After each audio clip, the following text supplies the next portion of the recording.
Estamos de volta com o Ponto com News. Agradecemos você que nos acompanha todos os dias de 7 a 8 da manhã aqui na Band Maringá. Hoje é dia de falar sobre saúde. Ronaldo, é com você. Obrigado, Ângela. Hoje nós recebemos o ortopedista Rafael Nani. Nós vamos falar sobre as fraturas, sobre os acidentes envolvendo motociclistas, um assunto bastante relevante, até porque me parece que os acidentes envolvendo motociclistas são os mais comuns. Doutor Rafael, seja bem-vindo, bom dia. Bom dia, Ana, tudo bom? Satisfação ter você aqui. E a gente conversava rapidinho aqui nesse período de intervalo. E quando a gente fala de acidente envolvendo motociclista, todo tipo de fratura está valendo? Está valendo. Eu acho que é um tema muito importante para a saúde do município, até do país, né? Que a cada ano que passa vem se aumentando os índices de acidente de moto, né?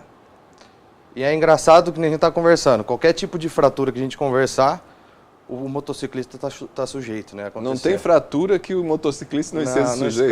Não escapa. Num acidente, qualquer coisa pode acontecer. O índice maior é nos membros inferiores, né? Envolvendo pé, tornozelo, perna e o fêmur, a coxa, né? São as fraturas mais comuns. Isso. Membros inferiores. Membros inferiores. A gente tem que dividir em dois grandes grupos, né? São os pacientes politraumatizados mais graves, né? Que já envolve daí trauma torácico, abdominal, que ele tem que ter um atendimento multidisciplinar. E as causas ortopédicas isoladas. Às vezes o paciente recebe o trauma e tem uma fratura isolada, não tem acometimento de outros sistemas, né? Mas com certeza, o mais grave é a parte da perna, do fêmur. E é um paciente que leva longos períodos de internação. A maioria dos casos é cirúrgico. A maioria dos casos tem necessidade de intervenção cirúrgica? Quando fratura, sim, porque é um trauma de alta energia, né? Geralmente o tratamento conservador com gesso na ortopedia é aquele paciente que é de baixa energia. O que trauma significa leve, baixa energia? Uma queda ao solo, um trauma pequeno, ou um entorse, algum trauma leve, né? Na moto é muito difícil, né? Porque a gente brinca até no dia a dia, é um termo errado falar brincar, mas a gente acaba brincando porque o para-choque do motociclista acaba sendo a perna. Né? Então qualquer trauma que eventualmente ele venha receber, primeiro órgão que está ali disposto a receber o trauma acaba sendo a perna, o joelho, ali a região dos membros inferiores. Né? E no que diz respeito à motocicleta, é claro que quanto mais velocidade, talvez mais grave o acidente, mas mesmo às vezes em baixa velocidade, algum trauma vai ter, né? Uma queda pode ser suficiente para um trauma, doutor? Qualquer tipo de queda, né? O índice maior acaba sendo as escoriações. O paciente chega sem fratura, acaba escoriação pelo corpo inteiro. E muito disso, Ronaldo, é porque a maioria dos motociclistas hoje não acaba usando a roupa certa, né? Para o uso do dia a dia. Acaba sendo um meio de trabalho rápido, onde se locomove rápido, consegue estacionar rápido. É um acesso mais fácil, né, financeiramente pensando. E acaba não usando a roupa necessária, o macacão, a bota. Então isso também leva a um índice de acidente maior. O correto seria... Todo mundo andar trajado seria. Sério? Com certeza. Porque o traje, aquela roupa mais pesada, ajuda algum tipo de proteção. Diminui bastante o índice aí, viu? Outro também, ponto importantíssimo da gente pensar nisso, que as fraturas expostas no motociclista é mais comum, né? Muita gente acha que fratura exposta é quando o osso está para fora. E não é bem assim, né? A fratura exposta é quando você tem uma lesão no segmento fraturado. O osso está lá dentro, certinho com a pele, só que tem um furo às vezes só. Só que você tem contato do meio externo com o foco de fratura. Então isso é uma fratura exposta. E o índice no motociclista é bem alto.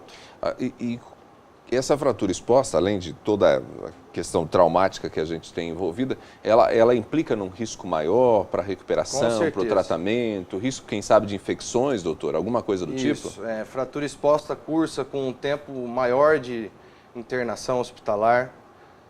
Chance de osteomielite, né, que é infecção no osso. Infecção no osso? Isso, chama osteomielite. Tem chance também de ter uma pseudoartrose, que é quando a fratura não consolida no tempo comum dela se consolidar, né? Que pode ser sujeito a novas intervenções cirúrgicas, enxerto, usar aquela gaiola que popularmente é conhecido, né, que é o fixador de Ilizarov. Então, assim, Aquela gaiola é um negócio meio estranho, né? E é bastante tempo de uso, às vezes leva 1 ano usando essa gaiola. Sério? Isso, Às vezes há necessidade de ficar 1 ano com aquela gaiola? Às vezes até mais. Várias trocas, é um tratamento bem delicado. E aquilo, assim, me parece que deve gerar um incômodo absurdo. Com certeza, ixi, o paciente é muito ruim. Em alguns momentos há necessidade de fazer a troca da gaiola, então... Sim, porque a gaiola ela serve tanto para alinhar o osso, também para transporte. Nos traumas mais graves, o paciente pode ter perda da massa óssea no acidente. Né? Pedaço do osso pode ficar no asfalto ali, né? Então você tem que transportar a parte do osso de cima até onde está faltando. E isso, aos pouquinhos, ele vai apertando a gaiola e vai transportando aquele osso até embaixo, né? Isso demora, às vezes 1 ano, 1 ano e meio aí. E a pessoa fica todo Tanto que existe especialidade na ortopedia, que você faz 1 ano só para cuidar disso. Só para esse fixador, né? Que é uma técnica difícil, não é uma técnica de habilidade a todos, não. E aí quando a necessidade de fazer a troca da gaiola é praticamente um procedimento cirúrgico, não? Procedimento. Os motociclistas, vamos pensar assim, no politraumatizado, existem 2 tipos de cirurgia, né? Uma que você faz no momento do acidente, dependendo da lesão, que é o tratamento de controle de danos, que a gente fala, para diminuir o inchaço, diminuir o risco de infecção, que são os fixadores simples.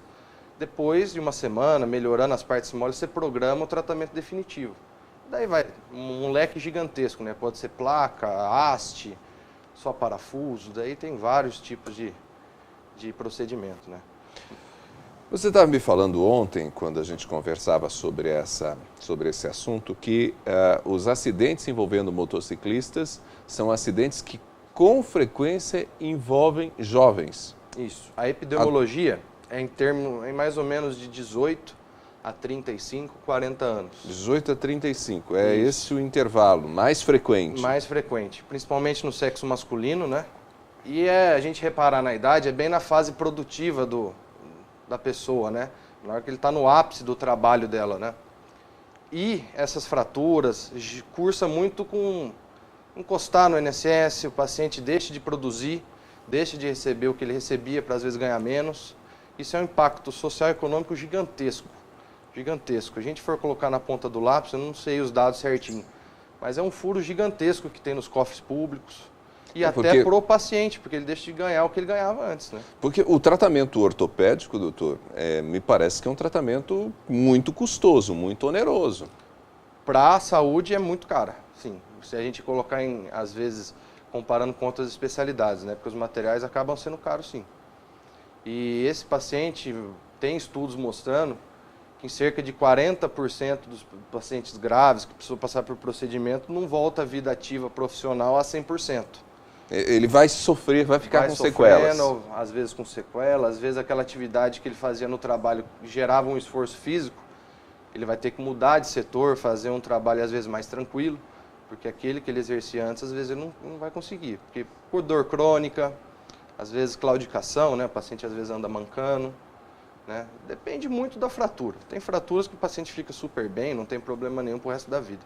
Só que, lógico, as fraturas graves, principalmente as fraturas articulares, joelho, tornozelo, que você acaba destruindo a cartilagem ali, ele vai evoluir com uma artrose pós-traumática, rigidez articular, isso vai dificultar aí a vida dele. E no processo de envelhecimento, sempre esses traumas, eles retornam com algum tipo de desconforto, né? Sempre quem teve alguma coisa antigamente que lesou a cartilagem ali, principalmente na fratura, é muito dano para o futuro aí.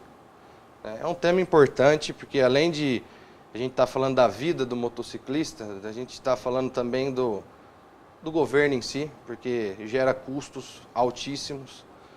Então a população tem que ter consciência, tanto a parte dos motociclistas e quem dirige também o automóvel, né, o carro. Porque a imprudência parte dos dois lados. E boa parte dos acidentes tem uma certa relação com imprudência, seja de uma parte ou de outra, né, doutor? Acho que o índice maior aí, viu? A imprudência de não usar a roupa certa, a imprudência de querer ir um pouquinho mais rápido do que precisava, de cortar uma fila ali. Às vezes, a maioria das vezes pega no ponto cego do carro, que isso existe, né? E é isso. É um assunto importante que tem que ser levado a sério. A gente costuma ver pouca conscientização também em parte de propaganda do governo em relação a isso. Sim. Se for colocar no papel certinho o gasto, eu posso te dizer que às vezes é maior que muita doença comentada aí, que é esses acidentes com motociclistas. Muito bem. Doutor, eu gostaria de agradecer a sua disposição, de trazer essas informações, fazer essa reflexão com a gente, porque a gente poderia entrar em diferentes tipos de fraturas, formas de tratamento, mas eu acho que entender de maneira genérica, né, a preocupação que deve haver com os acidentes é algo que deveria fazer parte do nosso dia a dia. Muito obrigado, doutor. Obrigado, Ronaldo. Valeu, obrigadão. Médico ortopedista Rafael Nani conversou com a gente aqui dentro do Ponto Com News essa manhã de sexta-feira. A você que esteve com a gente, nosso muito obrigado. Um excelente dia, fim de semana agradável. Aproveite que o tempo vai estar firme e seco. Aproveite as 25 horas do sábado, afinal, horário de verão amanhã, né? A gente retorna o relógio em meia hora. Então, aproveite bem, curta a sua família e na segunda-feira, às 7 da manhã, nós estamos juntos. Até lá! Ponto Com News. Oferecimento Executivier, táxi aéreo, a qualquer hora, em qualquer lugar. Da manhã.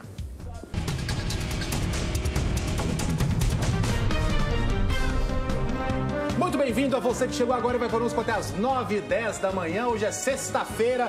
Este aqui é o seu Café com Jornal. Esta é a bancada mais bem informada do Brasil. Ana Paula Rodrigues, Laura Ferreira, Mauro Soares, Renata Sapori.